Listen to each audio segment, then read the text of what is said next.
Om Swastiastu, Assalamualaikum warahmatullahi wabarakatuh. Salam sejahtera bagi kita semua. Salam Namo Buddhaya. Selamat pagi siswa-siswi SMP dimanapun Anda berada. Tetap semangat, mari kita belajar IPS menyenangkan, yaitu IPS kelas 9 semester 2 bersama Imades Wirka di JAR Channel. Semoga kita semua masih dalam lindungan Tuhan Yang Maha Esa dan dalam keadaan sehat walafiat, tidak kurang suatu apapun.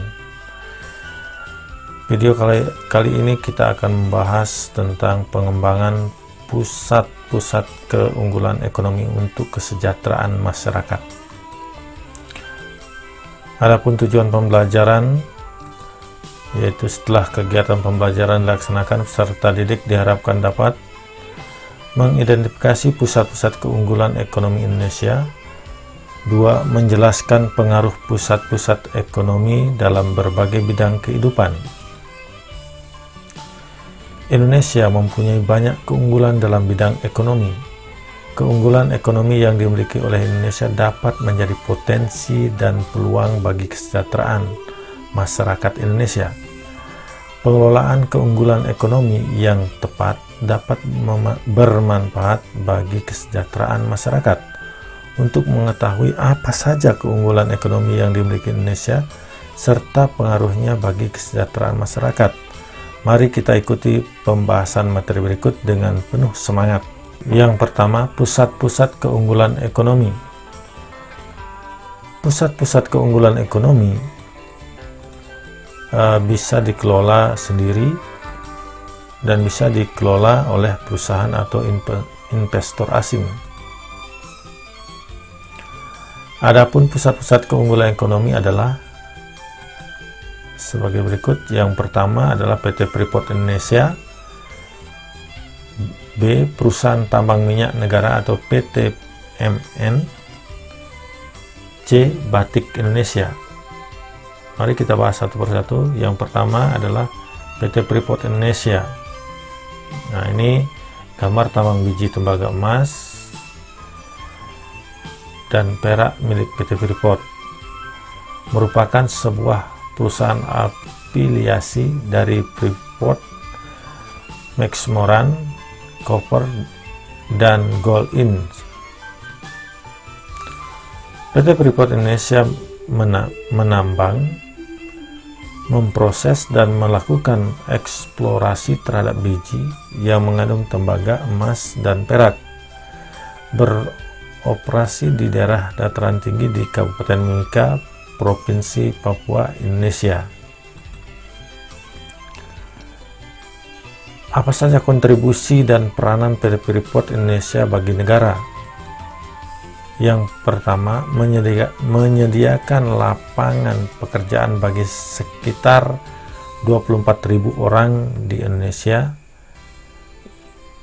Karyawan Freeport terdiri dari 69,75% karyawan nasional, 28,05% karyawan Papua, serta 2,2% karyawan asing.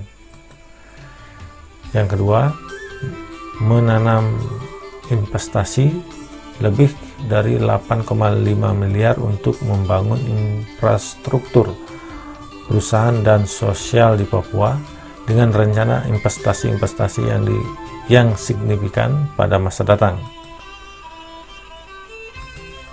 Yang ketiga, Freeport telah membeli 11,26 miliar US dollar barang dan jasa domestik sejak 1992.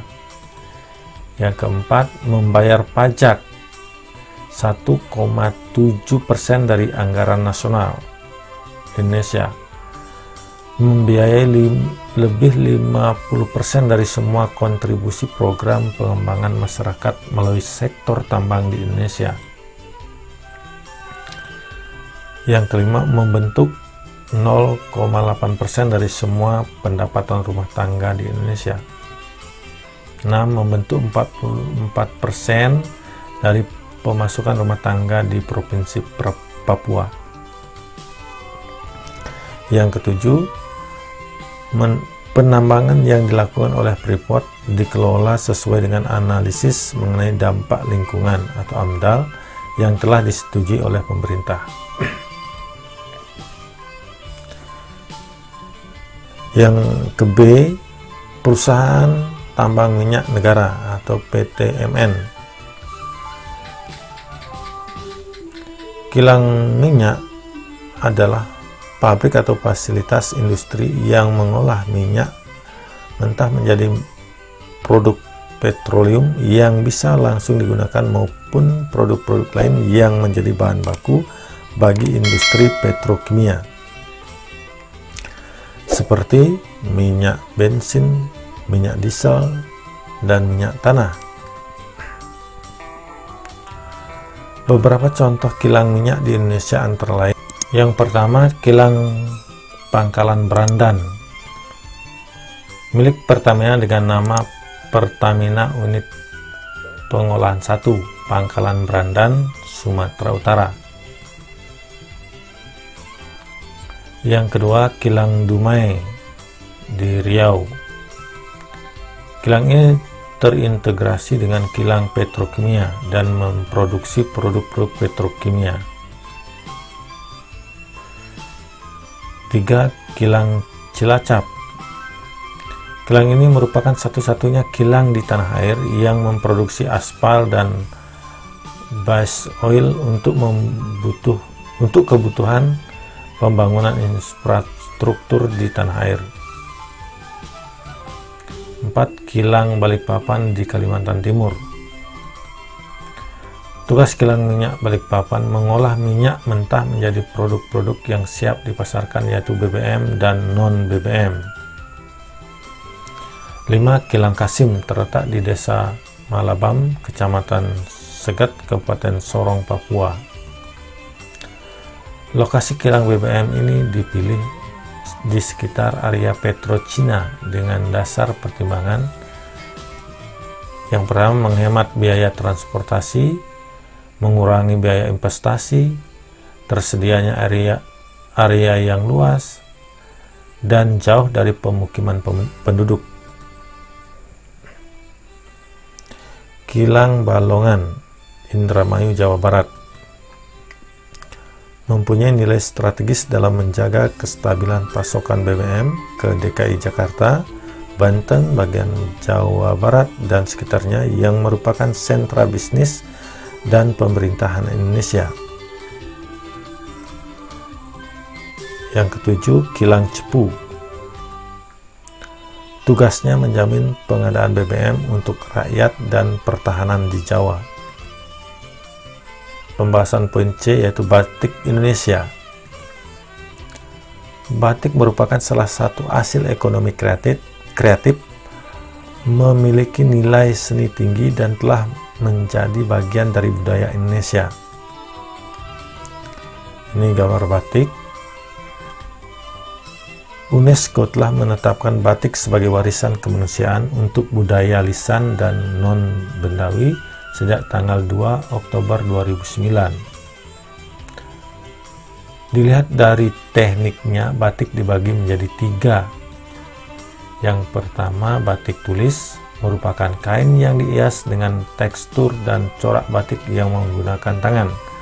Satu kain batik dapat dihasilkan dengan waktu kurang lebih 2-3 bulan. Yang kedua, batik cap adalah kain yang dihias dengan tekstur dan corak batik yang dibentuk dengan cap, biasanya terbuat dari tembaga. Butuh waktu 2-3 hari untuk membuat batik ini. Dan yang ketiga, batik lukis adalah proses pembuatan batik dengan cara melukis pada kain putih. Pewarnaan pada batik tulis biasanya menggunakan serat-serat alami. Pembahasan yang kedua, yaitu pengaruh pusat-pusat keunggulan ekonomi. Pusat keunggulan ekonomi di Indonesia berpengaruh besar dalam berbagai bidang kehidupan. Yang poin A, migrasi penduduk. Pusat keunggulan ekonomi yang ada di Indonesia dapat berpengaruh terhadap perpindahan penduduk atau migrasi. Penduduk akan melakukan perpindahan ke wilayah yang mendekati pusat keunggulan tersebut. Sebagai contoh, keberadaan PT Freeport mempengaruhi kehidupan dan migrasi penduduk di Papua. Misalnya, sebelum 1967, wilayah Timika adalah hutan belantara. Pada awal Freeport mulai beroperasi, penduduk yang hidup berpencar-pencar mulai masuk ke wilayah sekitar tambang Freeport, sehingga pertumbuhan penduduk di Timika meningkat.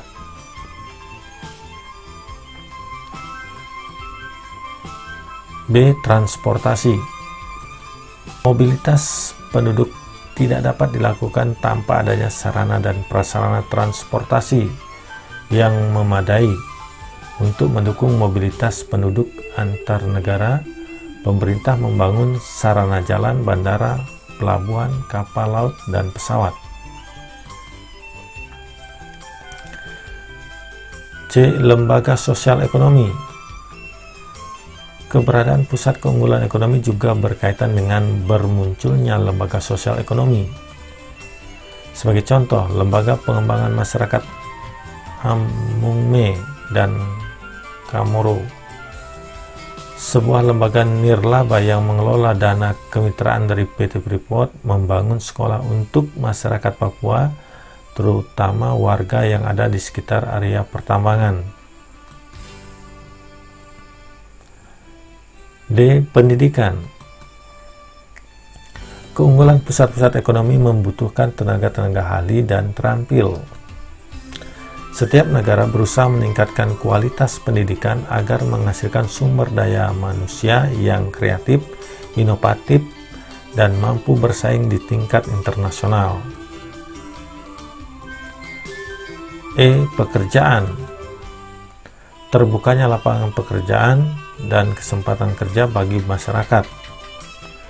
Dengan tumbuhnya pusat-pusat keunggulan ekonomi, maka berdampak bertambahnya produksi barang dalam negeri meningkat apabila pusat keunggulan tersebut mampu menarik minat pasar luar negeri.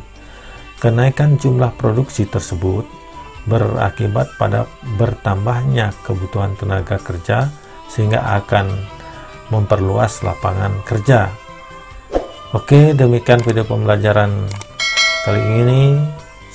Sebagai akhir, tentu ada evaluasi yang perlu kalian kerjakan, kemudian kalian kumpulkan pada guru mata pelajaran.